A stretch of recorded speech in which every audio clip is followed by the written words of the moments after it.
বন্ধুরা, এবারকার দিওয়ালিটা কিন্তু আমার খুবই খারাপ পার হয়েছিল, একদমই ভালো পার হয়নি।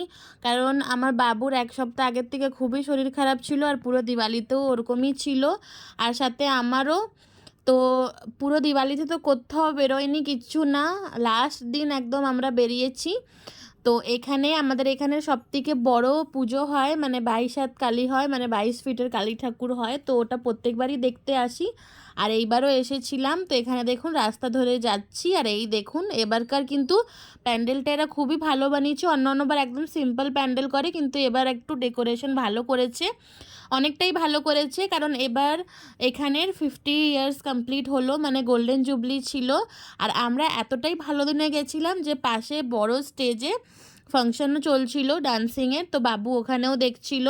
তো দেখুন খুবই সুন্দর বানিয়েছি, আমি যতটা কভার করতে পেরেছি করেছি, কারণ একটু ভিড় ছিল, অনেক বেশি ভিড় ছিল না কিন্তু ছিল। মানে ভিডিও করতে একটু অসুবিধা তো হয়ই, এরকম ভিড়ে ভিডিও করার জন্য একটু খালি থাকা দরকার। তো এখানে দেখুন একটু একটু করে লোক ছাড়ছে দেখার জন্য প্রতিমাকে। আর সামনের থেকে কিন্তু আমরা অনেক বছর পরেই দেখলাম, প্রত্যেকবারই আসি কিন্তু দূর থেকে দেখি, এবার একদম কাছ থেকে দেখেছি, খুব ভালো লাগলো। মানে আশাটা মনে হলো একদম সাকসেস হলো।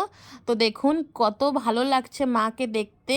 তো খুব ভালো লাগলো বন্ধুরা দেখে। আর এখানে একটুখানি ফটো তুলছিলাম আমি আর আমার বাবু। ওরা তো যারা ভলেন্টিয়ার ছিল তারা একদম হড়বড় হড়বড় করছিল, কিন্তু তাও ওরই মধ্যে আমরা এক দুটো পিকচার ক্লিক করে নিলাম। তারপরে দেখুন বাইরে চলে আসলাম, আর এখানে যেহেতু ফাংশন চলছিল, খানিকক্ষণ দাঁড়িয়ে আমরা ফাংশন দেখলাম, আর বাবুকে ওর পাপা কোলে করে উঠিয়ে দেখালো, এই দেখুন।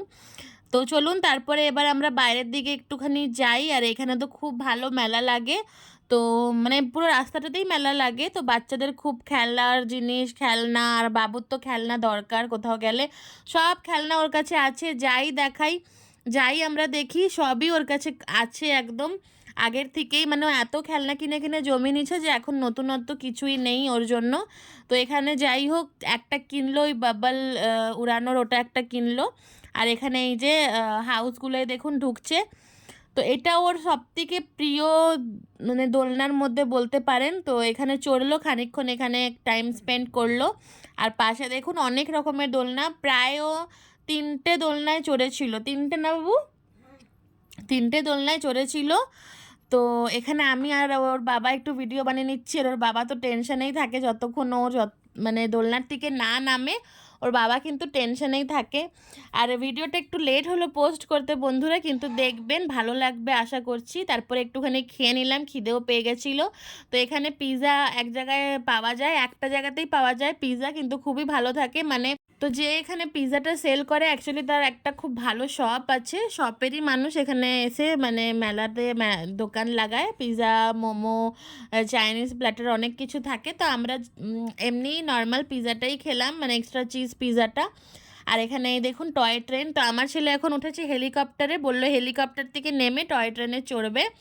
ও মানে ট্রেন দেখলে একদমই পাগল হয়ে যায়, ট্রেনে তো চড়বেই ও। আর এখানে দেখুন হেলিকপ্টারে এখন বসে আছে বাবু। তো ওর যেটা পছন্দ ছিল ওই যে আর্মিওয়ালা, ওর ওইটাতেই বসেছে, আর একদম খালি ছিল। আমাদের একটু রাত করে আমরা গেছিলাম, যার জন্য একদম খালি খালি ছিল দোলনাগুলো। তো খুবই ভালো লাগলো গিয়ে, মানে একটু তাও দিওয়ালিটা মনে হলো ভালো পার হলো। তো এখানে দেখুন টয় ট্রেনে কিন্তু বসে গিয়েছে, আর দেখুন একদম কিন্তু ইঞ্জিনে বসেছে, ও কিন্তু ইঞ্জিনেই বসবে একদম, জানি না কি মজা পায় ফার্স্টে। আর এই হলো আমাদের দিওয়ালি ঘোরা। তো আপনারা কারা কারা কেমন দিওয়ালি মানিয়েছেন অবশ্যই কিন্তু কমেন্ট করে আমাকে জানাবেন বন্ধুরা। তো চলুন এই ভিডিওটা এখানেই এন্ড করছি, আবার দেখা হবে পরের কোনো ভিডিওতে। Tata, bye bye.